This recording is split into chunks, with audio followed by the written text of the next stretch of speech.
A bullock slowly turns a primitive water wheel.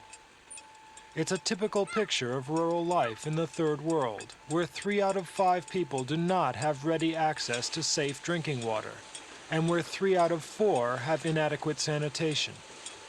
To change this picture, massive projects are needed, and none could be on a bigger scale than this one in northwest India, the Rajasthan Canal.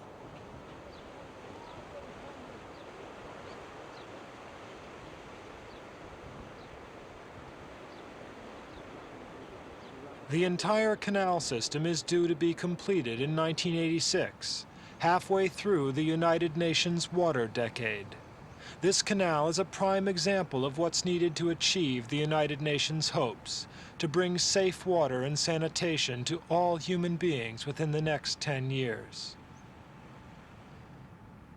The waters start their journey high in the Himalayas and are channeled deep into Rajasthan. It's a huge state, covering 11% of India's landmass.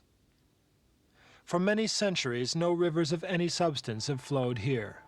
The result is parched and broken earth, a desert that can only support the hardiest of men and animals.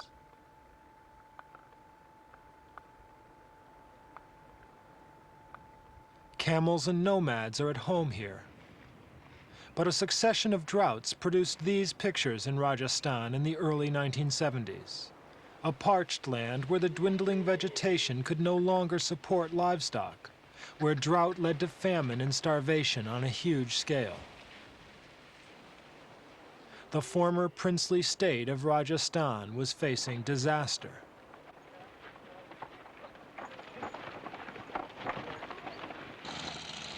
The crisis gave added urgency to the canal project. Its total length will be 650 kilometers, and there are still over 250 kilometers to go. But seeing the massive scale of the project, it's easy to see how the finishing date has repeatedly been put back.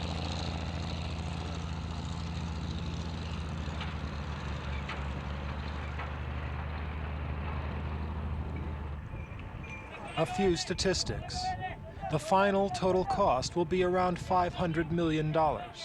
It will be the world's largest canal system, covering 6,500 kilometers when all the side channels are added to the main canal. The main sections measure over 50 meters across, carrying waters 7 meters deep.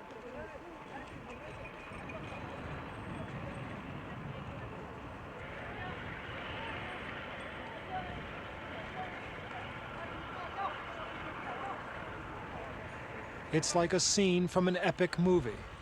Thousands of workers toil away, many of them receiving only famine relief pay. But it's the only way a project of this scale can be achieved in India. Every kilometer of the main channel is lined to reduce the loss of precious water through natural leakage. For every kilometer of canal, about 2 million bricks and over 1,000 tons of cement are used. When you realize how many homes could be built with such materials, you appreciate just how much importance is attached to the scheme by the Indian government.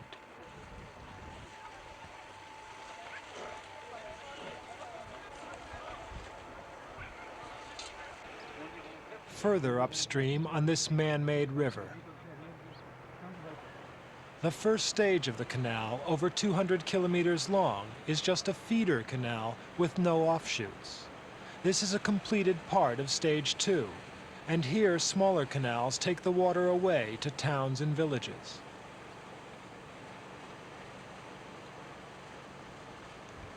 The average rainfall for Rajasthan varies from area to area between 10 and 30 centimeters a year. Successive droughts cause the water table to sink to 150 meters. Imagine then the importance of the waterway for simple villagers, as here in Garsana, central Rajasthan.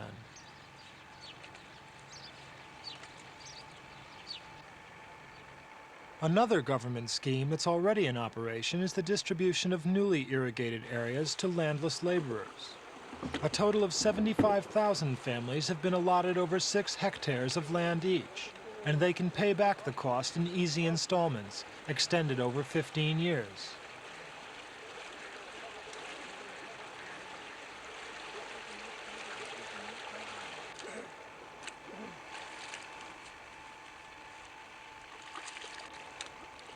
One of these new farmers is Narayan Singh, who came here with his family from Punjab. Such is the drawing power of good farmland and fresh water.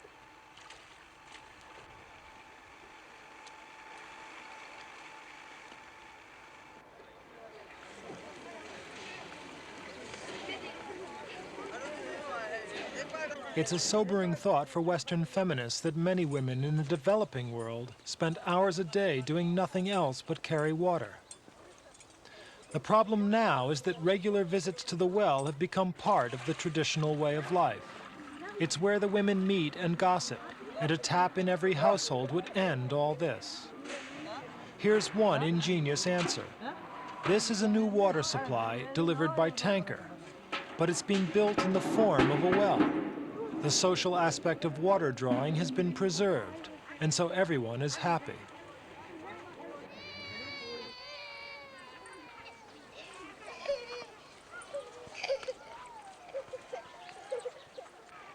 A water tower in the nearby village of Pal, equipped with an Indian-made electric pump, is another method of distributing the water to villagers. Each of them pays 1 rupee a month, that's about 10 American cents, to the local administration as a nominal fee to use the new supply. But it's a reminder that modernization is a costly process.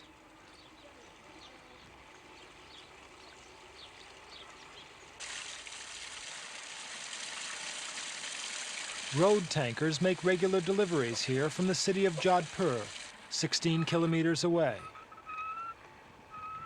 Jodhpur itself receives its drinking water across country in large pipes. Its own water problems have been solved, but Jodhpur is also the home of a research center that's playing a key role in the transformation of the Rajasthan desert. The gardens of the Central Arid Zone Research Institute are full of specimens of various plants, which are assessed according to their suitability and usefulness in desert and semi-desert regions. These assistants are mixing sand and earth in aluminum jars and polythene bags, and individual plants will be grown in them from seed. They are then sold to villagers at a low cost for planting in areas prone to sand drifting, because these plants have been found to be ideal sand dune stabilizers.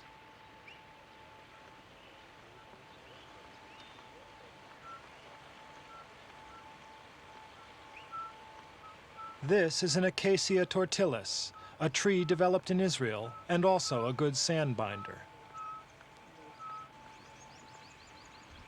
Another part of the institute is devoted to solar experiments. After all, sunshine is free, and Rajasthan has more of it than most. There are multi-purpose panels for heating water or even for cooking. Over 60% of Rajasthan's local water supply is too salty for human consumption. So a simple but important device is one that uses solar power to distill pure water. Scientists here devote a lot of time to soil analysis. The latest equipment, an atomic absorption spectrometer, is used to study the relative proportions of manganese, iron, zinc, and copper in samples of ordinary soil. In most cases, the experiments are encouraging. With that magic ingredient, water, this desert earth will bloom again. The best grass for grazing, the best plants for binding. Nothing is being left to chance. The conservative farmers soon see the scientists are right, and they're ready to accept other aspects of the scientific and social revolution. An English shrub, Juliflora, in an unlikely setting. It acts as a windbreak and keeps drifting sand at bay on the road to Daijar outside Jodhpur. The water supply here is drawn up from an old well by electric pump.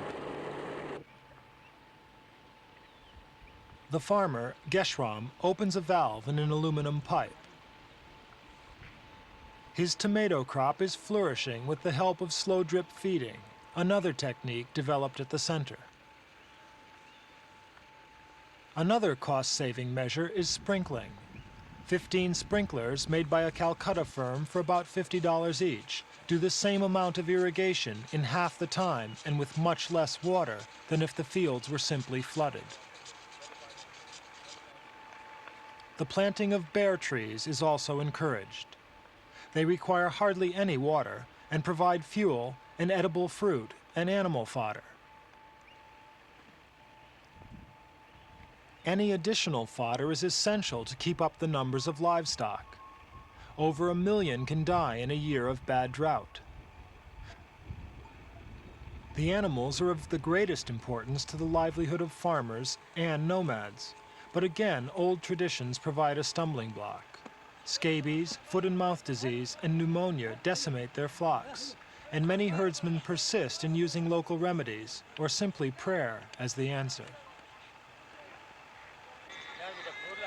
The official view is that nomads like these should stop overgrazing the sparse pastures and settle down.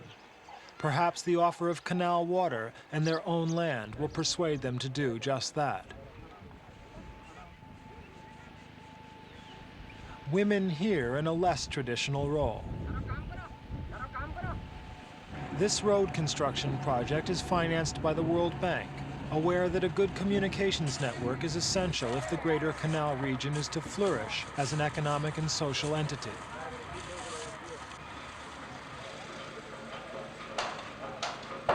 Here's another part of the socio-economic complex growing around the canal, a repair center and workshop to service the heavy machines. In the 1960s, dozens of earth-moving tractors were imported, but over the last 6 years, they've been supplemented by Indian-made ones. The larger machines are still imported from America, but this workshop makes all the spare parts. It's a reminder that foreign aid is little use without self-help and ingenuity on the part of the receiver.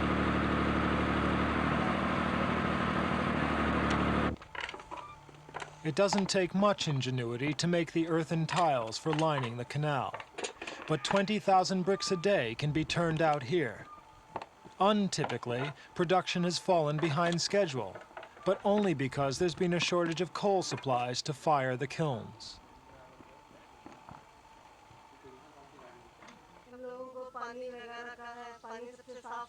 In the midst of the large-scale construction work and the creation of new living areas, a team of doctors is quietly going around the villages on an equally important mission. The doctors are impressing on everyone, especially the children, the importance of personal hygiene. Water supplies must not be fouled by human waste, for example, because water can be a carrier of deadly diseases, as well as a bringer of life. That's a modern message that must be learned by all villagers, young and old alike.